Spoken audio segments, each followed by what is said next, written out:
Hello et bienvenue dans une nouvelle vidéo de la classe de fleurs. Aujourd'hui j'ai eu envie de te présenter mes lectures du moment et j'espère faire de cette catégorie de vidéos un rendez-vous sur la chaîne. Que tu sois une fille ou un garçon, un adolescent, un enfant ou un adulte, je te promets que tu pourras te retrouver dans ces lectures et que tu feras de très belles découvertes. Donc sans plus attendre, c'est parti!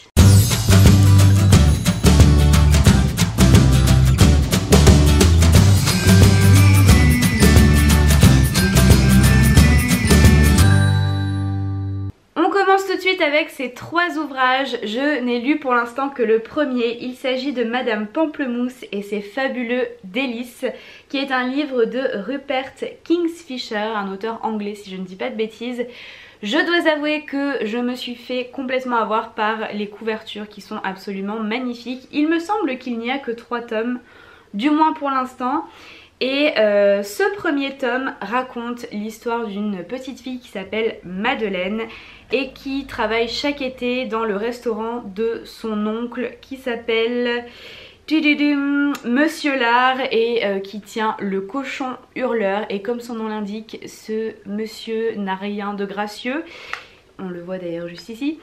Elle passe donc un très mauvais moment, elle se voit confier les tâches les plus ingrates qui puissent exister dans les restaurants, jusqu'au jour où elle découvre la boutique un peu enchantée de Madame Pamplemousse et elle va essayer d'améliorer sa situation au restaurant.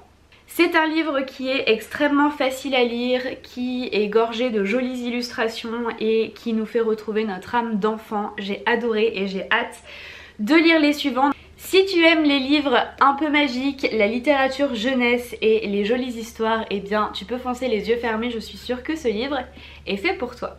Je continue avec ma plus belle découverte de ce mois de septembre. Il s'agit d'une série de mangas. Je dois avouer ne pas être très calée en manga, d'ailleurs si tu as des recommandations à me faire, n'hésite pas, mets ça en commentaire, je serais ravie d'aller découvrir un peu plus de cette culture. Et j'ai découvert The Promised Neverland qui est une histoire incroyable. Alors ne te fais pas avoir, je pensais qu'il y avait entre 1 et 5 tomes. Il se trouve que je me retrouve à lire une quinzaine de tomes et que seulement 8 ou 9 d'entre eux sont sortis en France. Mais l'histoire est tellement bien et tellement prenante que je vais forcément lire la suite. D'ailleurs c'est une élève qui m'a prêté les premiers tomes et j'en suis ravie. Merci encore Adèle si tu passes par là. En ce qui concerne le récit, ça raconte l'histoire d'un orphelinat qui a l'air tout à fait heureux jusqu'au jour où les enfants les plus âgés, les 3 enfants les plus âgés de cet orphelinat découvrent un horrible secret et décident de s'enfuir.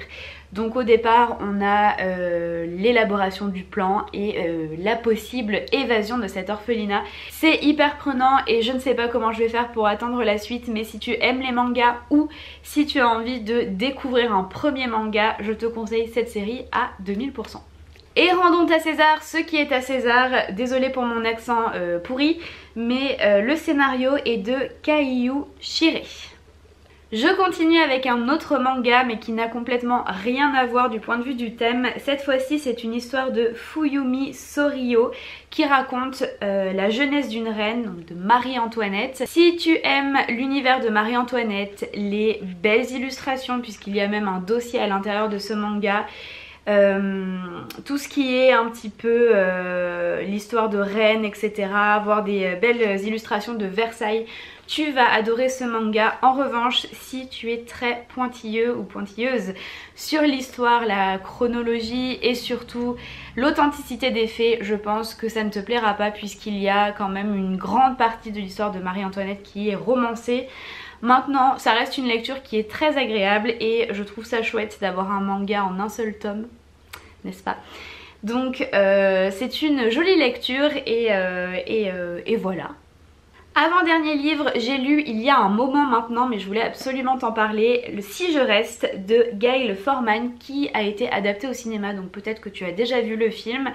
Pour ma part, je ne me suis pas laissée tenter parce que j'avais peur d'être déçue, donc si jamais il est bien, pareil, laisse-moi un commentaire en dessous de la vidéo. Ça raconte l'histoire d'une jeune fille qui s'appelle Mia, qui a 17 ans et qui a à peu près tout pour elle. Elle est jolie, elle sort avec un garçon un peu rockstar.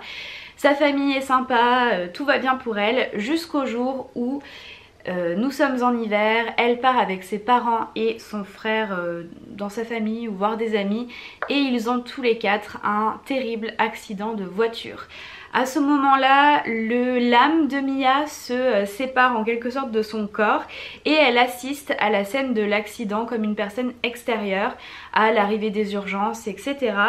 Et pendant plusieurs jours, alors qu'elle est dans le coma, elle doit décider entre mourir, entre abandonner sa vie terrestre ou alors retourner dans son corps et accepter tout ce que ça implique. Donc c'est vraiment un très beau roman qui est assez facile à lire, bien qu'assez bouleversant, mais c'est une très chouette lecture et si jamais tu aimes les histoires un peu d'adolescents, mais voilà, sur un sujet qui est quand même un peu plus profond, je pense que ça te plaira.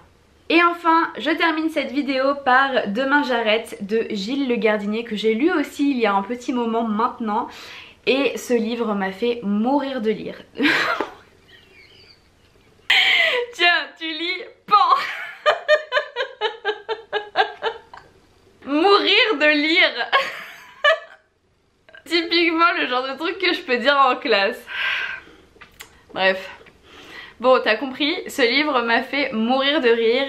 Là on est plus sur de la littérature adulte, mais c'est très facile à lire, donc si tu es un bon lecteur, tu peux y aller. Et ce qui est hyper intéressant avec ce livre, c'est que ça raconte un peu une histoire d'amour, puisque Julie, je crois, voilà c'est ça, Julie tombe amoureuse de son voisin qui a un nom à coucher dehors, je crois que c'est Rick Patatra ou quelque chose comme ça.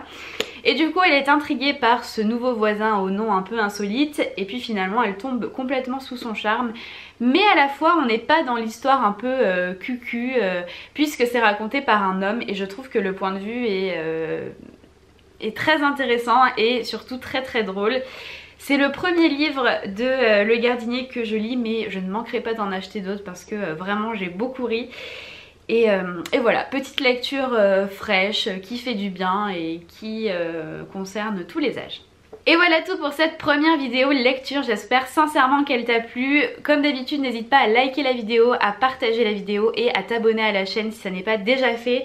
Si tu as des recommandations de lecture, eh bien donne-moi les idées en commentaire et puis ça donnera aussi peut-être des idées aux autres personnes qui regardent la vidéo. Et c'est tout ce que j'ai à te dire, donc jusqu'à la prochaine vidéo, prends soin de toi et passe une très belle journée. Ciao!